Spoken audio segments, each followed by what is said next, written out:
Now the challenge will be the slides that Maharaj was saying, right? Yeah. So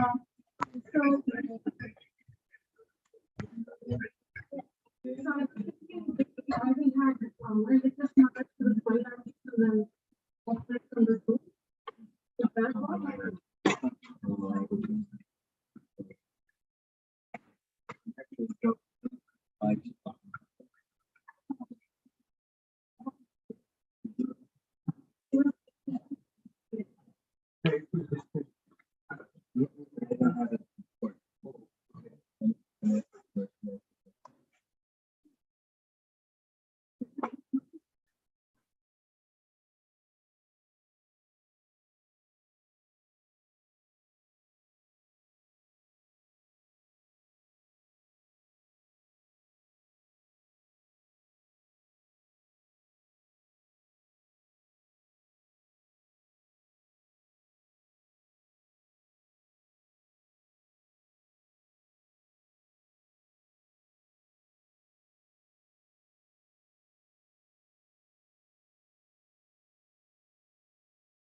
There we go. Look at that.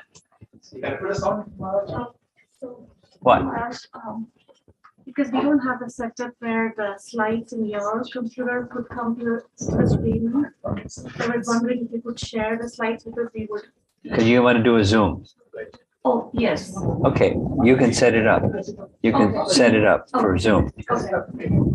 Okay. So Bhagavad-Gita, we can use Guru Maharaj's laptop or Zoom and then Maharaj can share the screen. Would that work? I think you joined in Zoom, right? So yes. You can share. But I don't have the slides in my computer.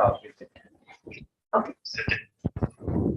Can I connect to Zoom? Yeah, Zoom away.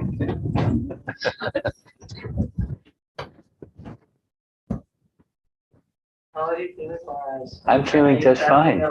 She's a high-tech college kids teacher. You're still a tech guru, right? Huh? Comparatively speaking, you're still a tech guru. It's no. I don't know about that. Did you have to bring that cable? I mean, oh.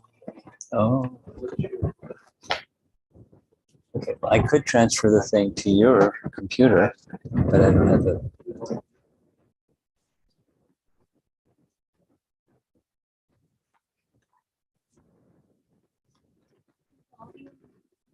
Yes.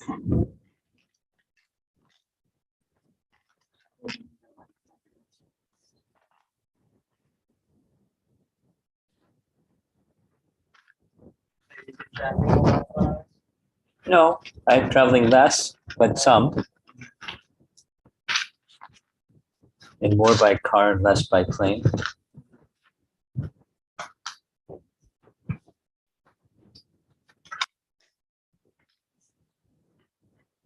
Like a permanent place you're staying right now? Relatively permanent, yeah. Chicago.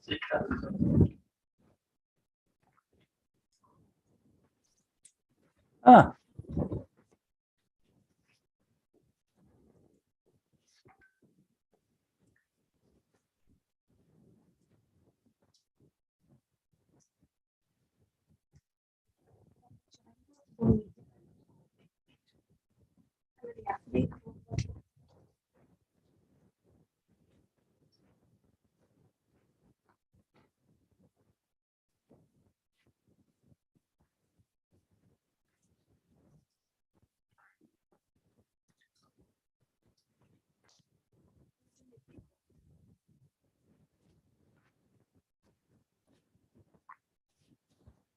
You do this every.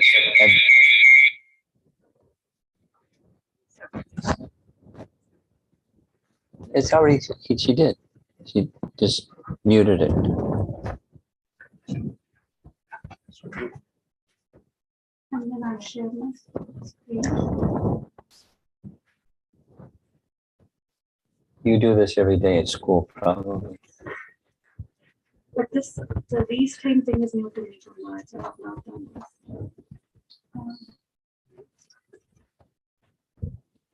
Slides are not coming. Is it a PowerPoint? Yes? Here. You want me to bring it up? Yes, I do. Okay. Something else is Somebody took it away. I'll put it, bring it back up. Oh, that's it. So can you see the slide? You know.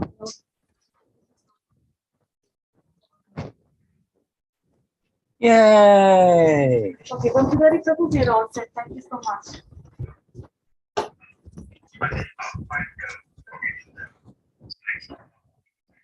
Oh, slideshow mode, yes. In the slideshow mode, Prabhu.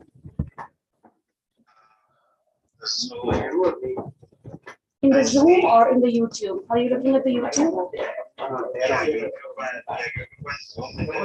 Did you make the spotlight, Prabhu? Make it was spotlight. So, Prabhu, what do you see in YouTube?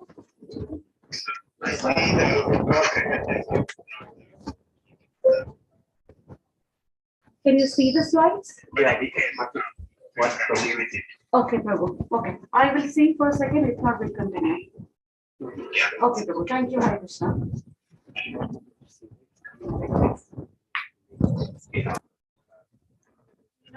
off the presented mode or something. Because it's coming in both. Okay. On my screen is both. On your screen is both? Yes. Okay, let me do this. I know how to do that.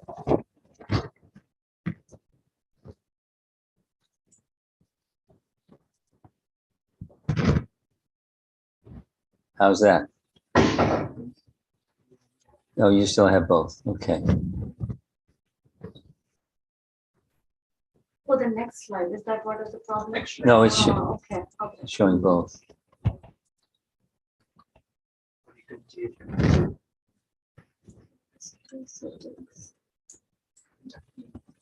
Dot. Yes. Yes.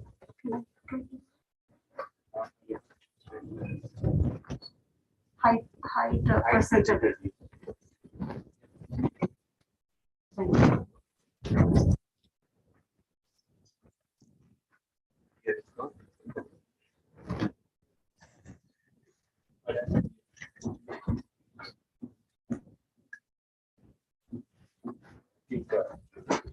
You need to go to that.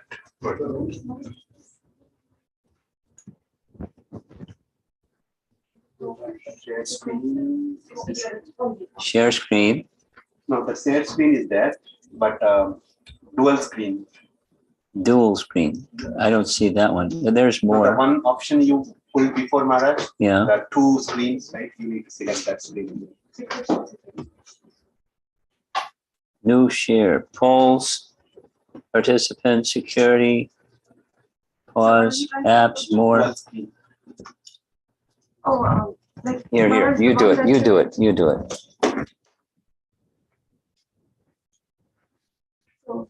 So I can lost here. What? No, it's not coming in the TV. But how do we get it to come on the screen? So, here you see, right? The dual screen. This Yeah, one? that. Duplicate? No, no, second straight. Yeah, no, duplicate. Duplicate. Ah. But now it's got this thing on the left side. The full screen. Oh, yeah. Okay, I know how to do that. Wait.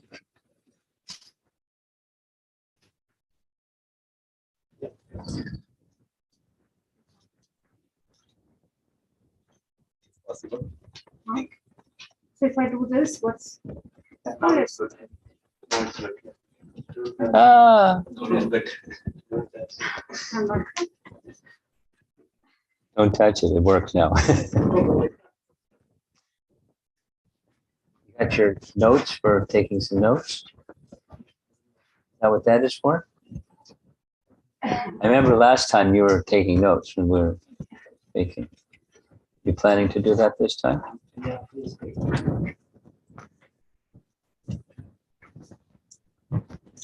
So everybody here is familiar with Bhagavad-Gita. Anyone say negative? Anyone here not familiar with Bhagavad-Gita? Okay, that's a good start point.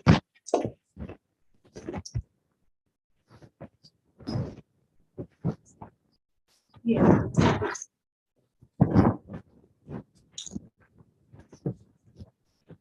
Once upon a time, some of the devotees in UK started developing relationships with Oxford University. And in course of time, a formal 4-year degree was established in religious studies, Vaishnava, under the religious studies department, Vaishnava studies, 4-year degree. Shonaka Rishi was taking a lead role. And now there's many devotees. There's several devotees that are professors, and several devotees have gone through Oxford University getting their PhD in religious studies. And a number of them are now teaching religious studies.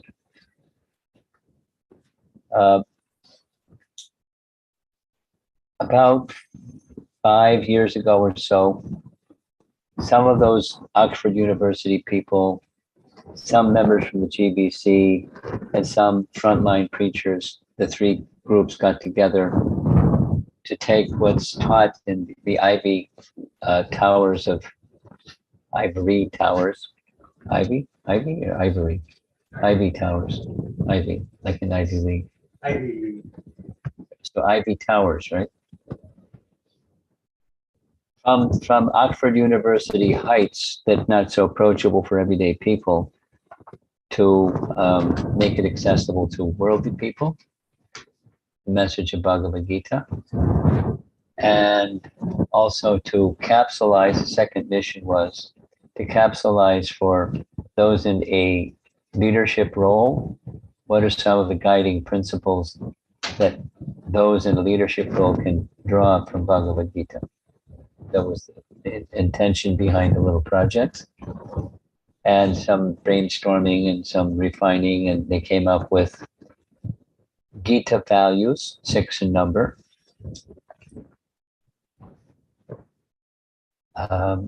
with titles for each one and a little paragraph for each one. And it was I saw the outline, I liked it.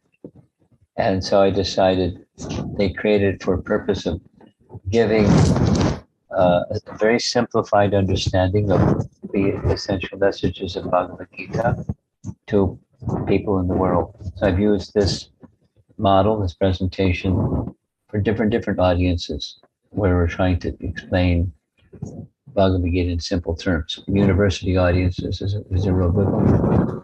So this is, since you already know about Bhagavad Gita, you don't need this, but you can view it in terms of how you might also take this model or some other model and help people understand the core message of Bhagavad Gita. Since I've done this multiple times, and because I am involved in visiting, well, when there wasn't pandemic, visiting China, there's a model that the Chinese government and our GBC leadership see eye to eye. And that is that messages that are taught that are philosophy or religious should have Chinese characteristics. So the our ISKCON leadership there have come up with this Krishna consciousness with Chinese characteristics, KCCC. they call it. Everything's got to have an acronym, right? And just to support that, there was a devotee who, when they were young girl, they studied English along with Chinese, so they had some, high school level knowledge of English. And when they wanted some instruction, they're now retired, because in China people retire at 50, come with a pension. It's modest, but that's common. So they were retired and they wanted, what do I do now? So I said, why don't you? My experience in China is the devotees don't read Prabhupada's books sufficiently, so their sentiments are malleable, and they can easily move this way, that way. So they need systematic training and education in Prabhupada's books. They said, okay. Without consulting further, they decided to go to Vrindavan and study Bhakti Shastri in the second language of English, which was really a challenge because you don't speak English, you don't use foreign language, you don't retain it. It was a big challenge, but they spent 2 years in Vrindavan studying. And in Vrindavan, they said, when you take this back to your country, largely, that a good number of students there are from Russia. And when you go back to your country, you want to teach this, make sure that you customize it for your local culture and language. So she understood that was their advice of the VIHE folks. When she went back to China, she started working with the curriculum with some other persons who had been educators, and they came to the same conclusion, that we need to rewrite the curriculum with Chinese characteristics. Then came, the Chinese government came along with a hammer, saying Chinese characteristics. So they're trying, I'm explaining this because they're trying to find ways that matches what the government wants, what the people want, and what our ISKCON leadership wants. How to present Vedic wisdom in a way that people that understand Chinese characteristics will accept it. So Monday morning, what I'm going to do for you this evening, Monday morning there's going to be for the Chinese devotees. Maybe 100 devotees will be there attending a class on Gita Values number 1 with a little background. And my intention is to show them, please view all this with the understanding that this is a model of how you can take Vedic wisdom and present it to Chinese people so that it's relatable to them. So that that's going to be the introduction. Part 2 is going to be, there's a woman devotee, PhD, well-read person, is going to say, here's the printout in Chinese of the purpose and Gita value number 1. And then she's going to explain in Chinese history, writers, well-known celebrities in the lore of Chinese history, they also spoke strongly and lived strongly and carried this value forward.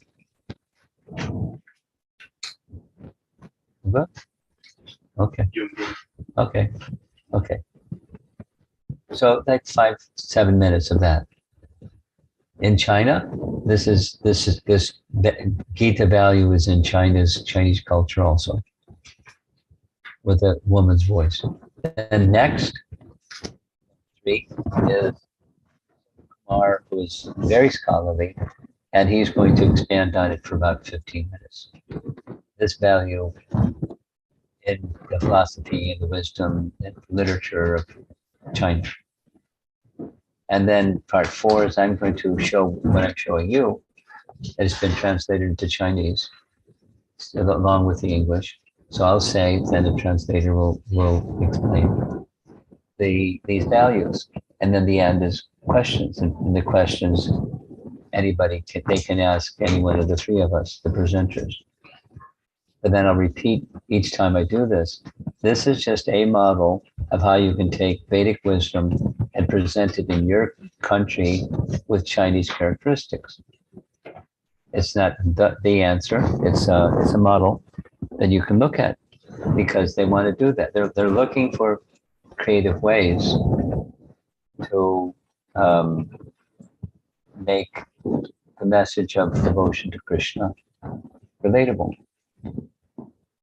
So I thought I would share that with you before we begin, because I'm going to do it again Monday morning.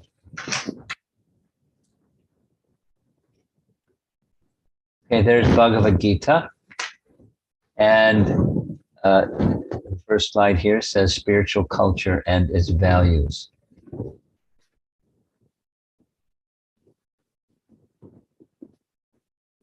Bhagavad-Gita teaches us a life of bhakti yoga, a life of spiritual devotion to Krishna.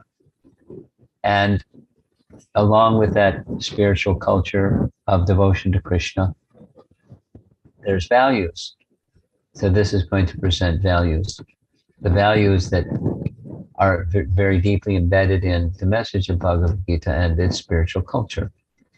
Here's a little diagram that I learned from somebody that is a good teacher. When it is organizations or corporations, say when corporations buy out another corporation, they take a look at their structures and their values and they do some restructuring, including culture. They call it cultural engineering. What's the culture of this organization? What do we want to become? So that's where this image comes from. So the iceberg of culture. The iceberg has different parts. There's the observable part above the surface of the water. And then there's the vast part that's below the surface of the water. And culture is like that. There's the observable part, the tip of the iceberg, the measurable, perceivable, quantifiable actions and speech and things that you see, that represents the culture of a group of people, or for that matter, an individual. And there's what's below that, below the measurable, observable, is the values. The values often drive the behaviors, and sometimes behaviors impact and modify values. So there's an interplay between the two. And at the very, very bottom is things that don't change. Behaviors can change and values can change over time, but there's some unchanging realities that culture holds, culture of certain groups of people. We can say, for example, Bhagavad Gita, the unchanging reality is we're spirit, soul, part of the Supreme. So that's an example of what's at that bottom. Deeply held beliefs, implicit convictions, unchallenged certainties. And the idea of culture is to align these things, especially to align values with behaviors and behaviors with values, but the behaviors and values should be in alignment with the unchanging realities. It's an alignment exercise with the iceberg of culture. So this presentation is going to be focused on values, not ignoring the fact that there's other things besides values in Bhagavad Gita and in life. Another distinction is Bhagavad Gita is not simply information. There's information has its place, but Bhagavad Gita is more than information. Here's a nice little example I like. Maybe 8 years ago or so, in India, there was a conference of educators in Delhi, and they were getting together to see how they could improve education in India. The keynote speaker, I wasn't there, I was told, he said that education in India today can be summarized in 5 words. Information, information, information, no transformation.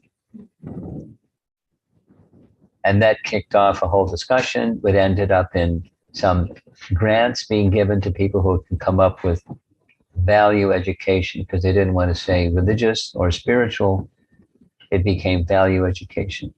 A number of devotees came up with curriculum, called it value education. And so then those were taught in different levels of the education system of India. So Bhagavad-Gita is more in the category, it's knowledge, and there is information, but it's more in the knowledge that's transformational kind and wisdom, because it meant is the transformation of consciousness. And last thing before going into the values is there's often in life a big gap between what we know and where we are. And that big gap I learned from Satchidananda Swami, although English isn't his first language. He calls it liminal space. And so hearing that term from him especially, I wanted to know, what does liminal mean? So liminal basically means something in between. Like, for example, in your front door, at least, and also in your bathroom doors, there's a little strip of something beneath the door. And in that little strip of something, the carpentry terms it's called a limen. You're neither inside nor outside. It's in between. Or in architecture, a limen is something, it's like where Hiranyakashipu was killed. Neither inside nor outside. Neither here nor there. So it's limen is in sociology terms is also one of those uncomfortable things when there's a transition between this and that. And transition is commonly uncomfortable because you're accustomed to this. Although you want to go to that, it's uncomfortable. It's like teenage life. It's really uncomfortable for various reasons. And going from dependent towards independent, it's transitions are tough. So when speaking of Gita values, it's important to remember these are values and you work towards them. And just like in the slide, there's where we are and there's where we want to go, and there's a big gap. Looks pretty dangerous, not only uncomfortable. But the good news with Bhagavad-Gita is Krishna's help is there to help bridge the gap. So it's words of encouragement for the audience that don't think these are so high that I have no place in Bhagavad-Gita's message. It's something to aspire for and move towards under guidance with Krishna's help. Last is how it's going to go and where it's going to go. At least if you read Bhagavad-Gita, you know where it's going to go and how it's going to move there. It takes some courage. It takes good guidance and leadership. So here we go with the first of the Gita values. Now this is from these devotees connected with Oxford University and so forth. So the first message is darsinah, or equal vision. And it's a good place to start. Huh? I think if you hand it out, everyone's going to get distracted, right? But what we have the text that these devotees refined and refined and refined is very simple. It's like a short paragraph. But equal vision is taken directly from Bhagavad-Gita. Pandita samadarshana. You know the verse? Pandita samadarshana. Vidya vanaya sampane. I'm asking her.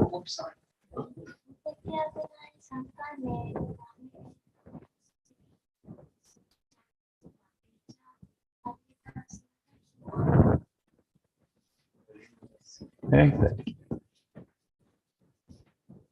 And she almost stole your thunder. Okay.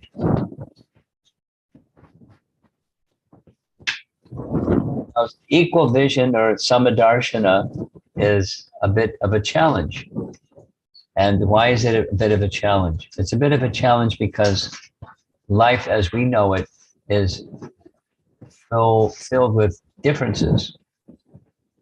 I've never seen a fruit tree like this, but this trees that have many different kinds of fruits, or insects that have many different species, or birds, many different species, or aquatics, many different species, and animals and more animals, different species, with different names of how their feet are and so forth.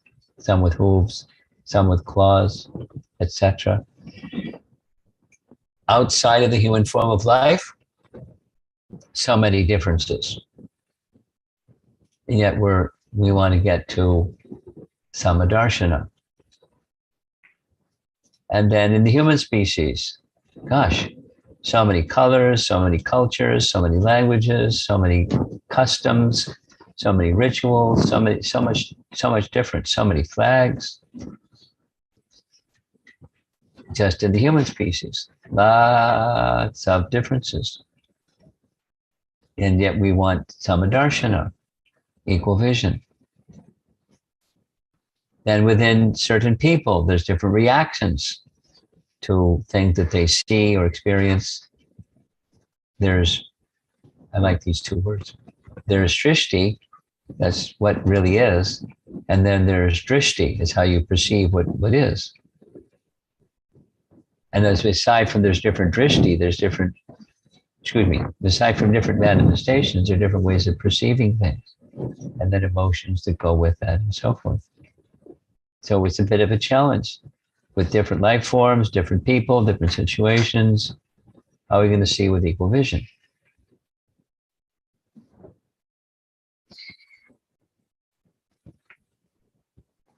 Bhagavad-Gita has a key. That's the graphics. At the bottom right, there's the key. On the upper left, that's the lock in the shape of a heart. And the key opens the lock. So how does it work? Bhagavad-Gita teaches, this is taken directly from their paragraph, Gita's idea of equal vision speaks of the equality of all living beings, where life is respected regardless of race, gender, caste, creed, or species.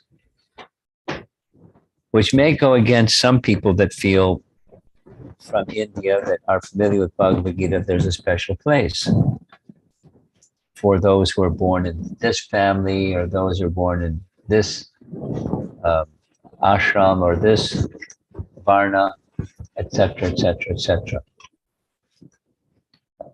Apparently, because Prabhupada spoke about it from time to time, he was criticized, or people complained to him, you're spoiling our Vedic culture, because you're giving this to people who are uncivilized. So why are you spoiling our culture with these messages, and with scriptural references, etc., etc. So here's an image with differences, and all those nice sparks. That's a spirit soul, because in fact there's spirit souls even in the air or in the water. There's spirit souls everywhere. Sarva Gata, Krishna says in Bhagavad Gita. And that's where the sameness comes. There's,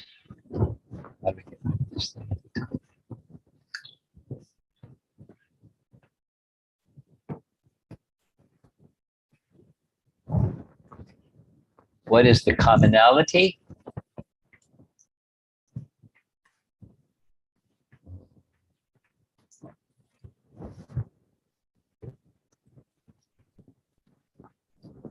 I know what happened.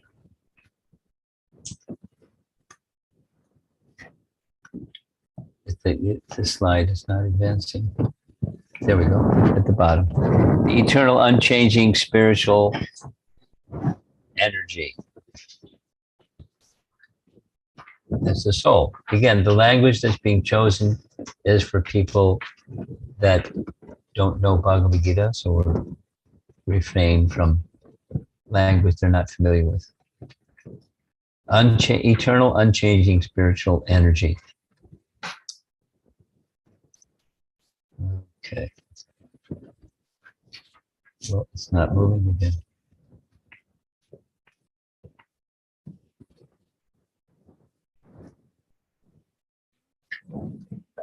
Right arrow? What? The right arrow? Is that what? Right arrow? No, in the keyboard. On the keyboard. It's not, no, it's not doing, it's not, thank you, but it's not working.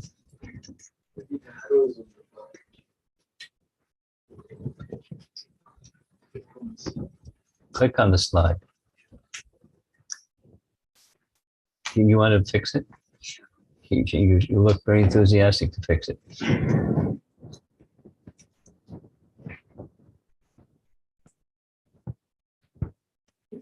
just clicked on the slide.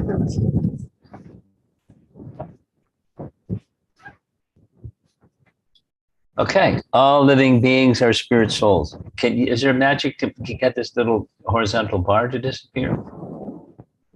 Under more, is like poof, does it disappear? What? Hide video bar. What? Hide video bar. Where's that? The recording controller. Yeah, so in the more. Hide video bar. One more. Next one. Hide floating.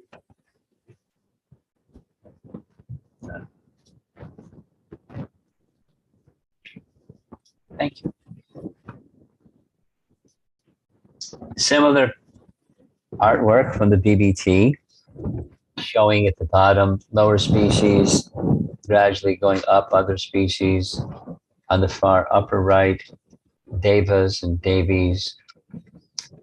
So various species, but all are spirit souls. And obviously, that's a very fundamental core understanding of Bhagavad-Gita. And it's not advancing again. Let's try this.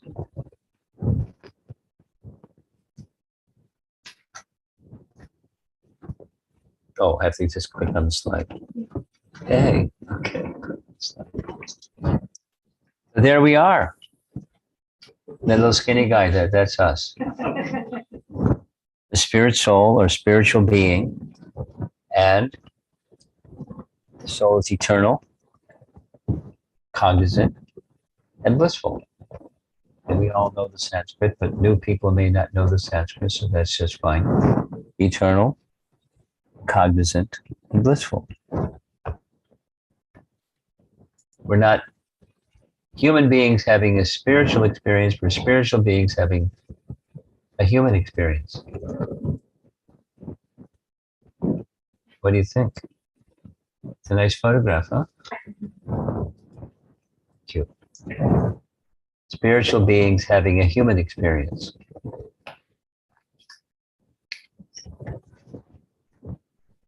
Some years ago, it was more prevalent than today. But in our temples, it was something that was very active for a period of time. There was somebody assigned or a team of people assigned from the temple to contact professors, school teachers, people that taught something, anything to do with Krishna consciousness, a world religion class or something like that. And we would go to their class, and in many cases, the teacher liked to bring the kids to the temple. In part because the kids had fun, and you try to make teaching fun. But also, I learned this from their visits. A big part of how they teach differences between this religion, that religion, is what they call the rituals. So they like to come when we had our rituals. So a ritual time was Deity greeting.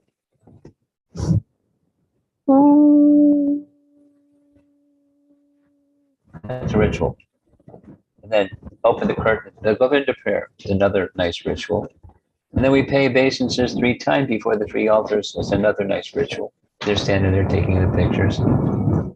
And then we go back to the back of the temple room and we perform Guru Puja. That's a nice ritual. Ring a bell and the whole thing. And then we sit down and we sing Jai Radha Madhava and have a Bhagavatam class. Another one of our rituals. And many of the teachers, they didn't want a 101 class. They wanted us to do just do our thing.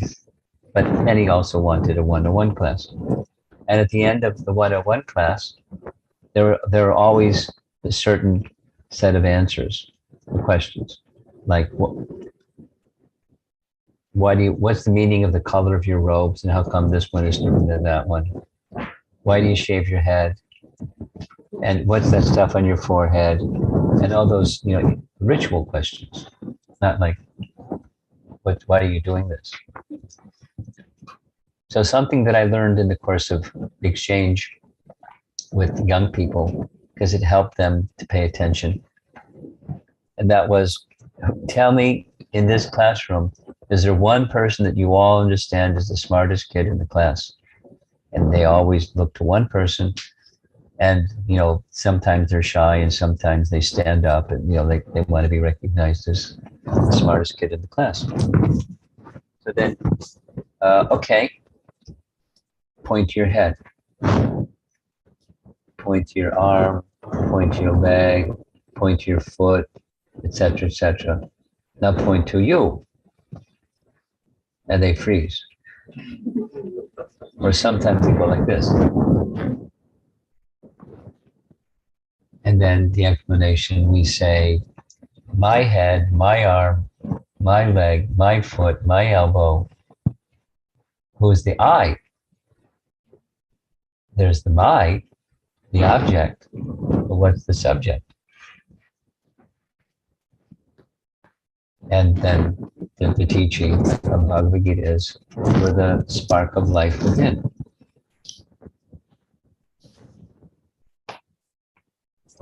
The soul, which is so powerful, pervades and gives life to the gross and subtle body.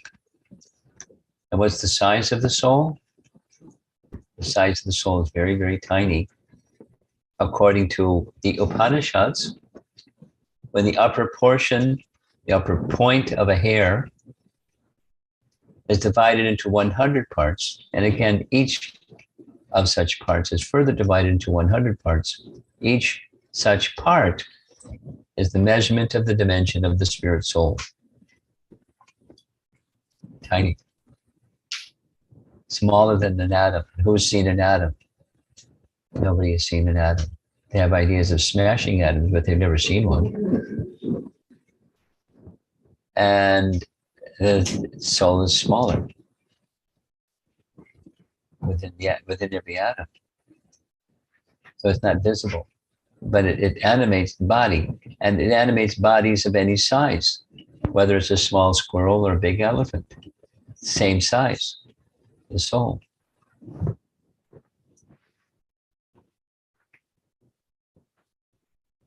Now it's working with just the,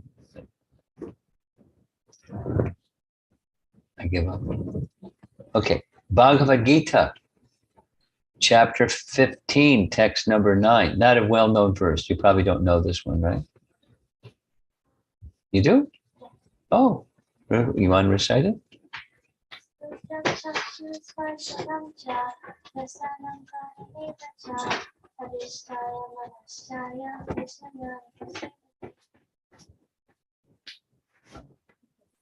Impressed. Very nice. The living entity, thus taking another gross body, obtains a certain type of ear. Have your daughter check it out. A certain type of ear, eye, tongue, nose, and sense of touch. which are grouped around the mind. He thus enjoys a particular set of sense objects. Now, this is a Bhagavad-Gita teaching. We're speaking Samadarshana, but there's the differences are awarded by material nature.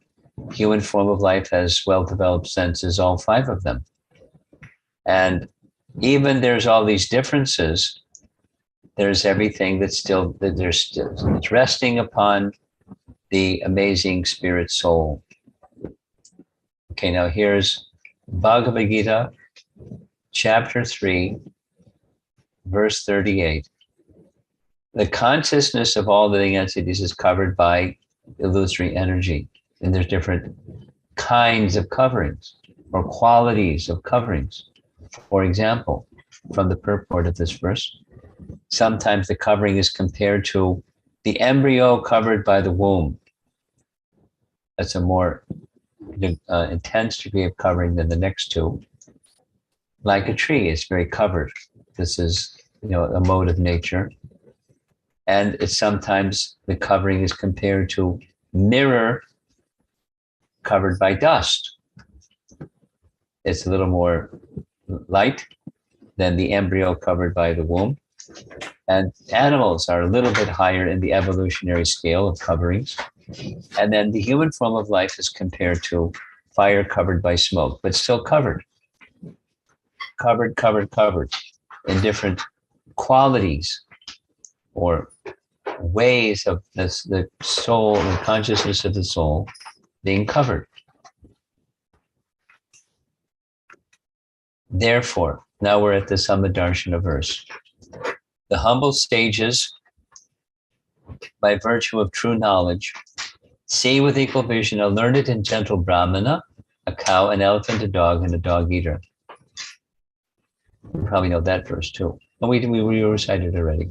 Vidya Vanaya Sampane. Do you learn verses? You know this one? Vidya Vanaya Sampane. Vidya Vinaya Sampane Brahmane Kavihastini Sunijeva Svavakeja Advita Samadarshana.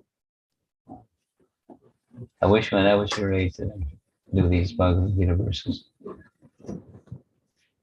Very fortunate. Oh, so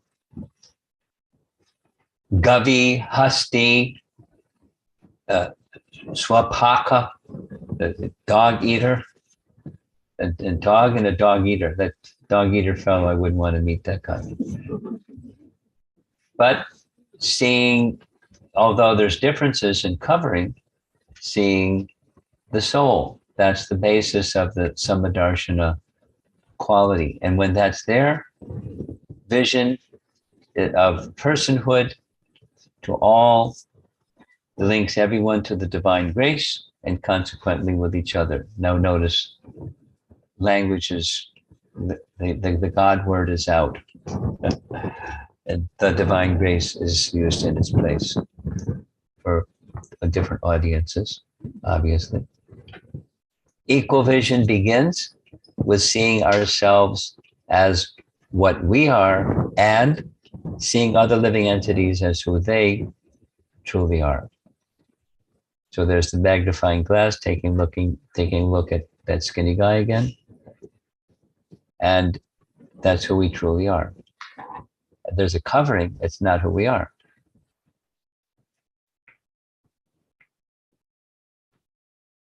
Now, this is a concluding message.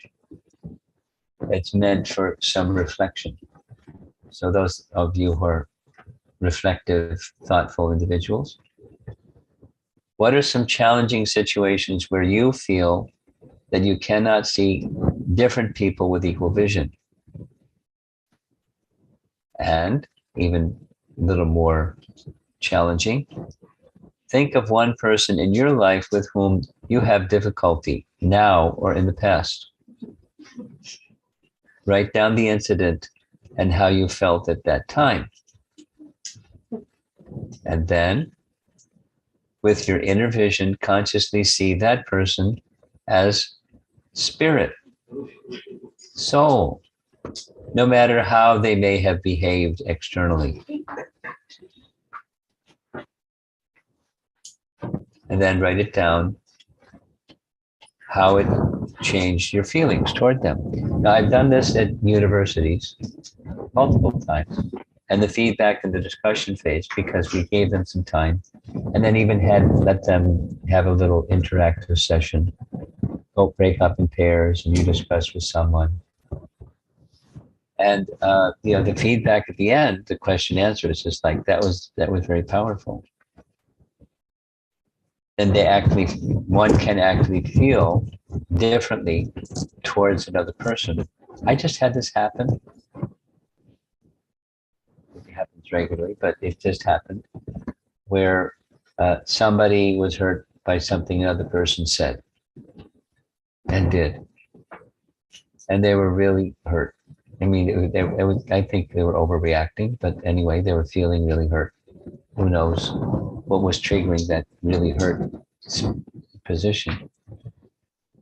So, I listened, and a number of other things, but among the things that I said was, remember, this Gita value is number one.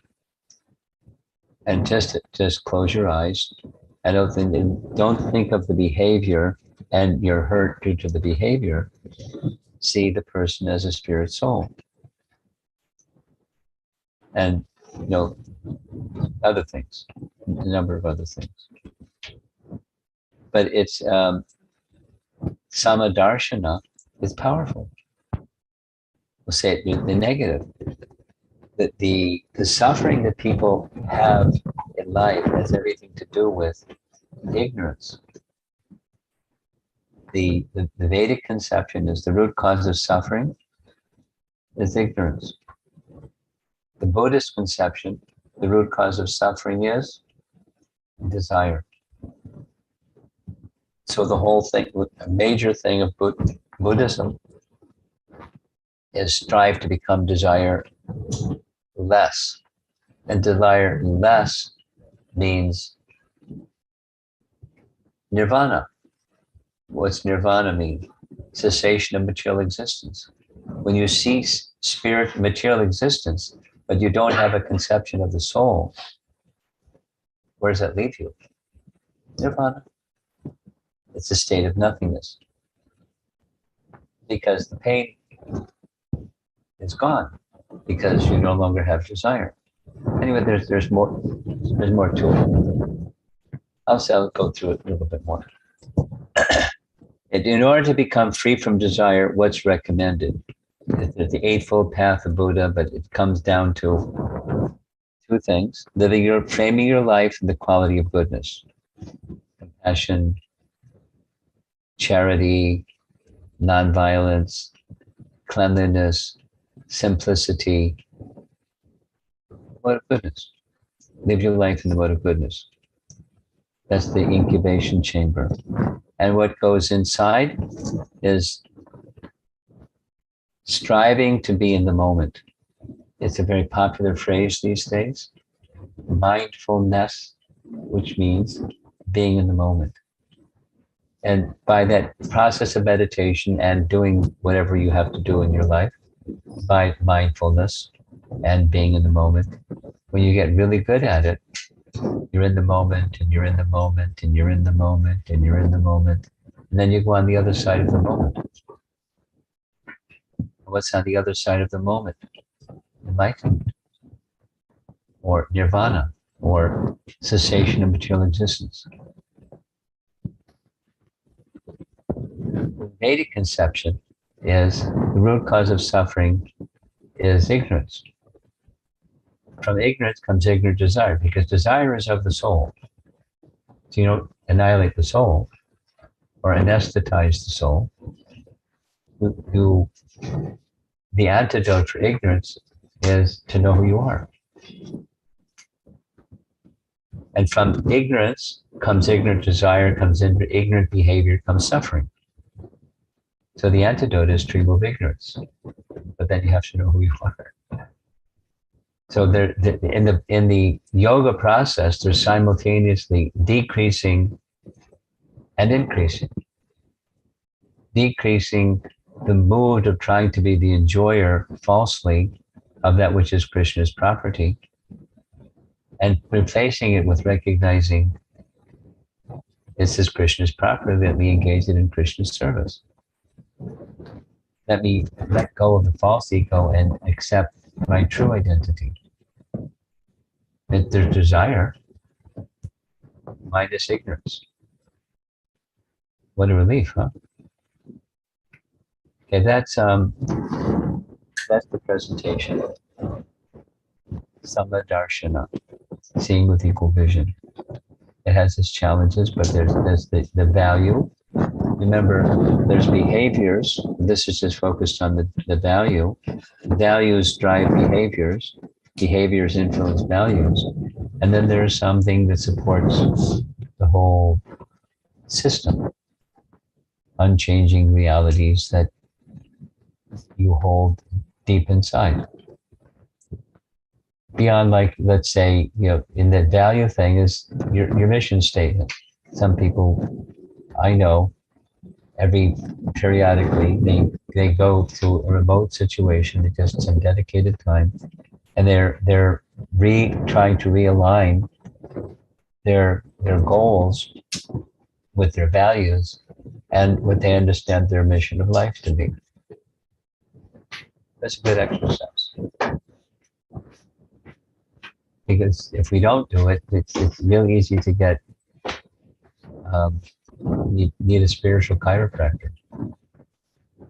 Get your spine adjusted, get your alignment in order. So that's value number one. And specifically, back again for those of you who came in a little later, this is just an example. I chose to do this for two reasons. It helps new people, like college kids, have easy access to the principle of Bhagavad-Gita, so they're inclined or encouraged to read it. But just because in a distilled capsule form. There's some people that's their attention span. And the other is to show by example that Bhagavad Gita teachings, it's very easy to present them in a simple manner that's relatable to new audiences. And then with that introduction to new audiences, then carry them further if they wish to go there.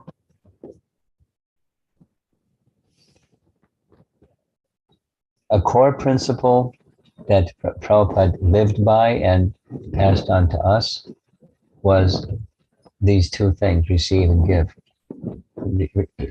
Receive with proper oral reception, with an eagerness to become enlightened in transcendental knowledge from Bhagavad Gita and our devotional teachings in general.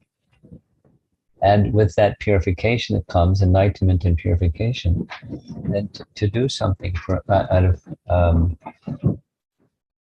the order of Krishna, the order of Chaitanya Mahaprabhu, wishing to give to others the opportunity for spiritual value in life. Come on in.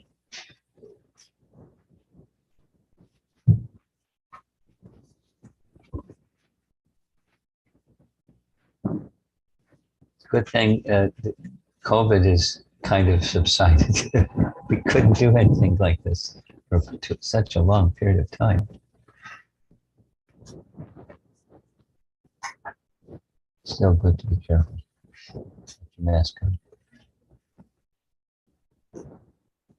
Any comments or questions? Yeah. So you said Buddhists believe that the root cause of suffering is desire. So like you said, it is true that the root cause of suffering is material desire or ignorant desire. Yeah. Yes. So it is desire. Desire in itself is not the Right. devil. Right. So those who see Vaishnavas exhibiting spiritual desire, they think this is wrong. Like, Prakashananda Saraswati, you're a sannyasi and you're dancing with worldly people. This is not what a sannyasi does. We study Vedanta. You're exhibiting desires, emotions that are inappropriate for a sannyasi. Why are you doing this? So spiritual desire has its negative as much as, because they don't see the distinction.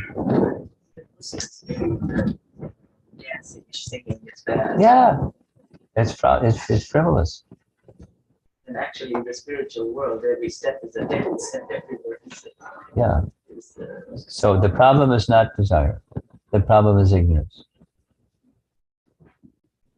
I never thought of it in terms of ignorance. I thought it was like material desire. Well, Vishwanath Chakravarti Thakur makes it very clear. He did this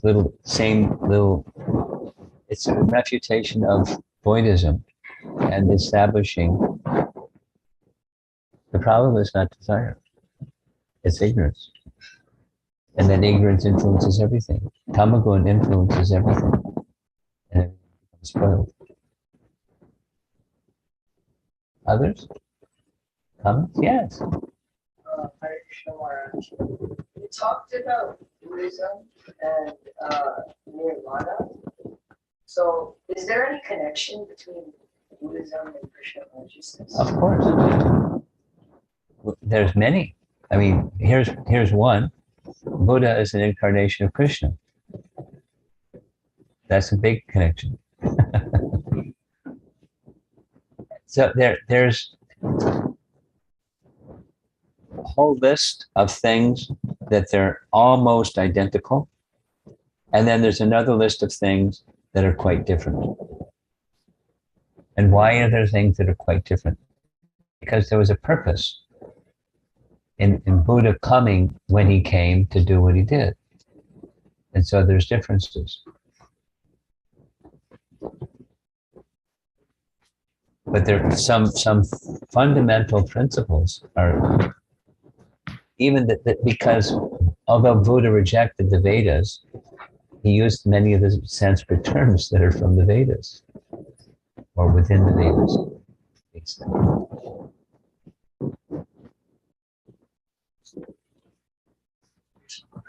Yes.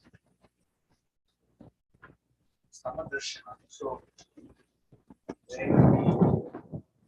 outside world of this, wherever we have any good terms, relations, we always look at Samadarshana. But, how we look at today, now this situation is going in Ukraine, the war, and you cannot look at him as a Samadarshana. Yes, you can. I mean, his behaviors are one thing, and the person is another thing. So how did that person get those behaviors? And then there's the soul. Your question, just to appreciate your question, your question is something that I had kind of like an existential crisis as a teenager. Why do people like to be loved, to love and be loved? Why does man treat others with such inhumanity? Why? Inhumanity of man to others. Why? And so when I was younger than that, the teaching that I grew up with in Christianity was love thy neighbor as thyself. There's two, it's a little education if you're not familiar.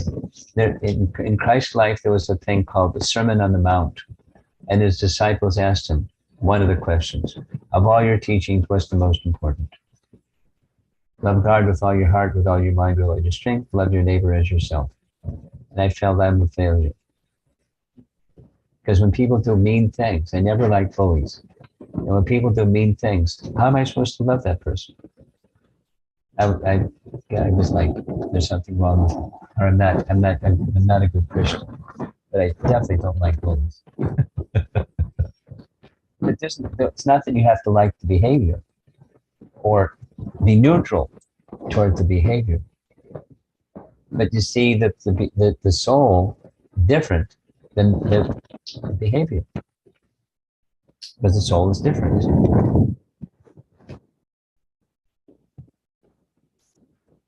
So behavior you can see according to Bhagavad-Gita's teachings. There's modes of nature. That's, that's a big ignorant person over there, doing ignorant things and harming and killing people. This is ignorance. And side by side with the ignorance is passion, over control, domineering. So you can see through the eyes of Scripture, this is the modes of nature acting upon a covered jiva.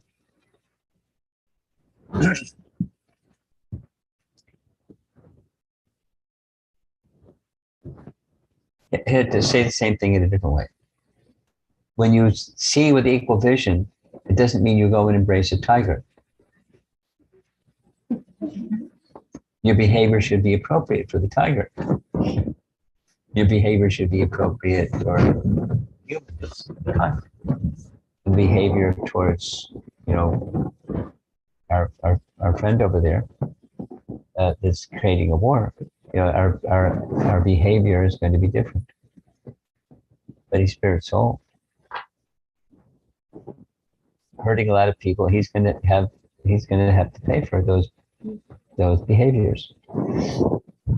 We're not wishing it upon him, it's just going to happen.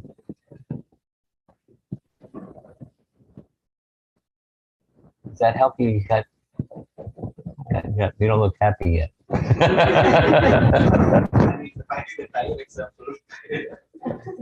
Separate the behaviors and with the soul. That's the simple. Something? Just lost your balance. Okay. You have something? So there's a lot of discussion about equality and equity in the education world and also here, like the corporate world. Inequity. Equity, just equity. Just equity. Yeah, so they say DEI, diversity, equity, and inclusion. And there are a lot of efforts that they're trying to bring equity to in the classrooms, in the schools. So the Bhagavad-Gita's message. Can I ask for a definition before you go further? Yes. So the equity, as far as I understand, equity means, like, let's say in your house, you put a deposit down, and there's equity. Not that one. Is that the correct understanding of equity? The value that your house has. On top of it, there's a mortgage, but you have equity in the house. So that's not the meaning. That's why I'm asking for the definition. Because I think that this diversity inclusion meetings also, in that they define equity as, like, for example, you have to look upon the black person and the white person in the exact same way. That's equality. Okay. But they say if the black person has some kind of a disability and needs some help, and you give that person something a little different than the white person to bring him up to speed, that's considered equity. So you don't look upon them equally.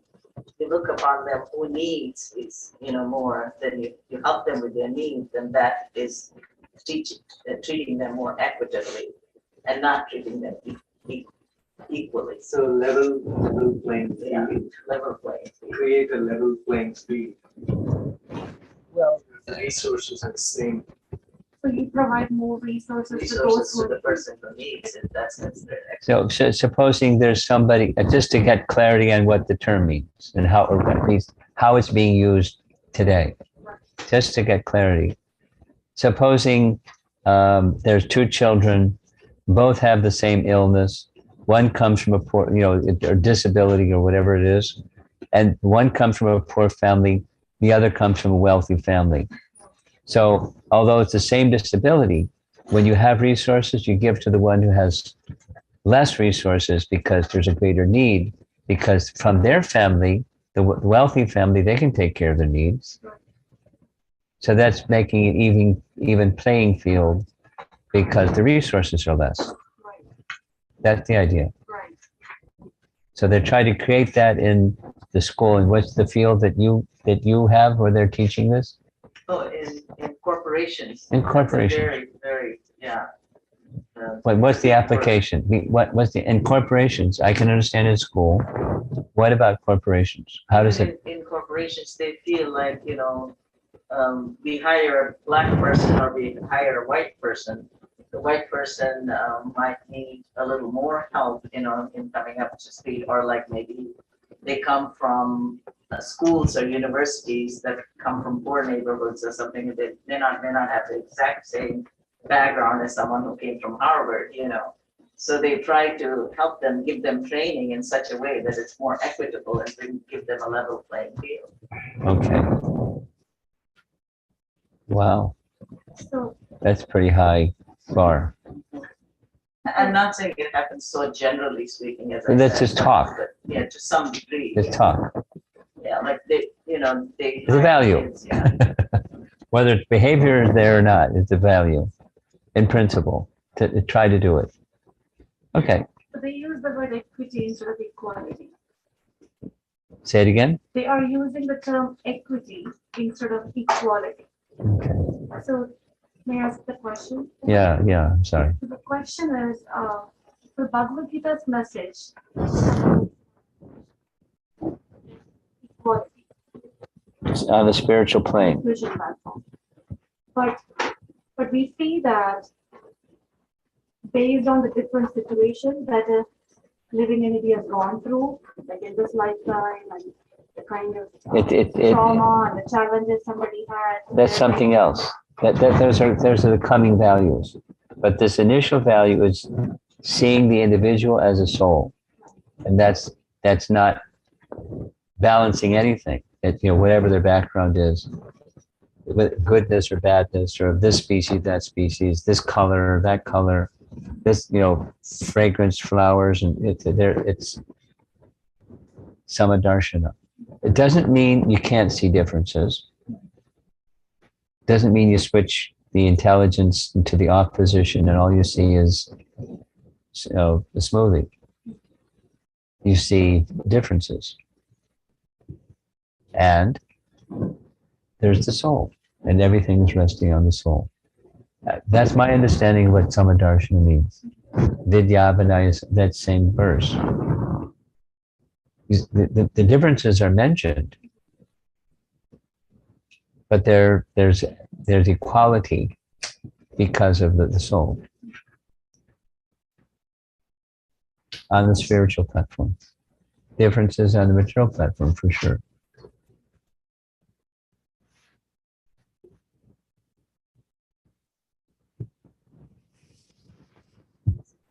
That equity is more on a material level versus quality. That the way that equity is being used in the corporate and the education process. Yes, but to me, it seems like playing God, because there's differences. And why are there differences? Because of guna and karma. There's differences. And try to get an ironing board out and ironing out the differences. And what are you going to get? There's differences. It's notional of fairness and things, but it's only so much. Not only there's only so much you can do. It's false ego. It's acting as if I'm going to do God's job better than He did. I mean, it doesn't mean don't be charitable and don't be kind and so forth, but distribution of wealth according to your capacity to distribute wealth and distribute whatever other things that you have. But to make it such that poor, Bowery bums are not Bowery bums anymore, and they're all going to have the equal resources as somebody has a different karma. I'm making a comment. I'm just hearing it for the first time. It's just a comment, that's all. But it sounds like a God project. You're using the term soul as equivalent to Atma, right? Yes, yes. But it's not the same for Christians. Yeah. Christians use soul.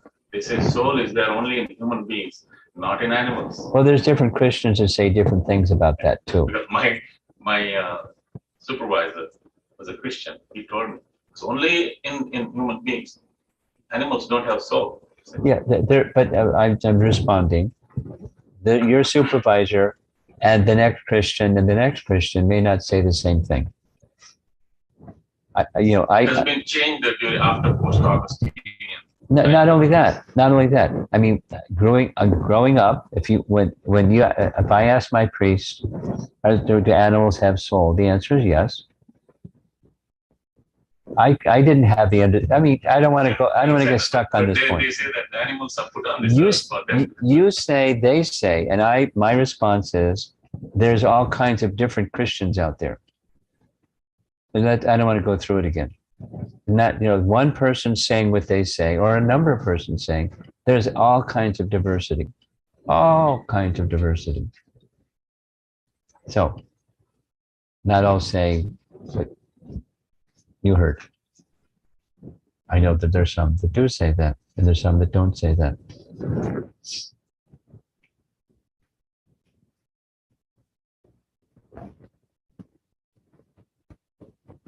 What do you think? You're doing a good job? Okay. Anything else? Yes.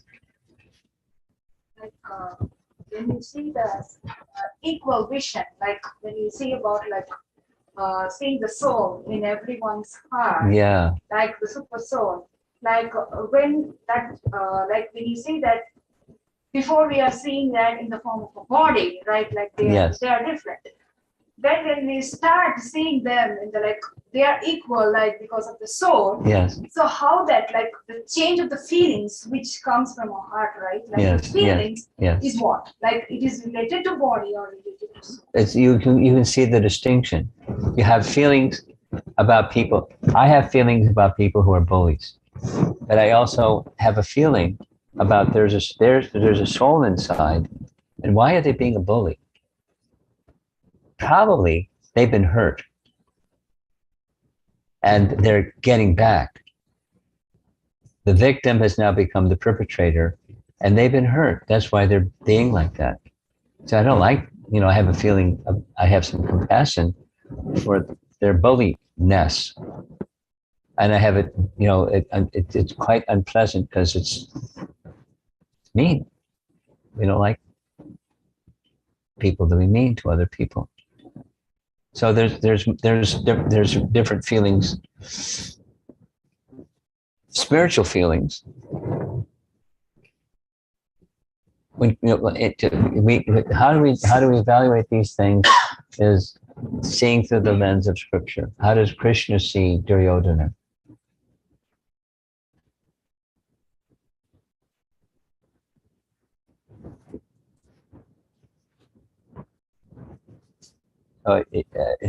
His spirit soul, and he needs to be eliminated.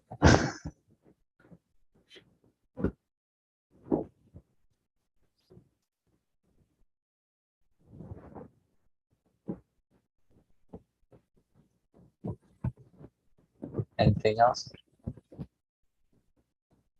You look very thoughtful back there, pulling on your chin. Anything I said is disturbing? It's natural flow in my face.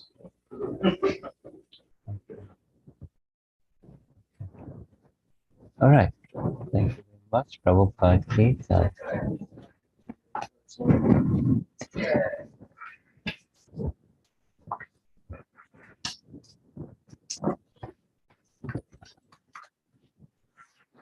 Now we do have these handouts. That's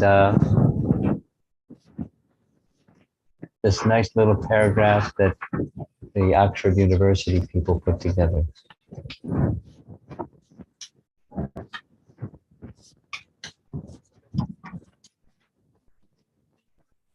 You have Mahaprasada? Yes.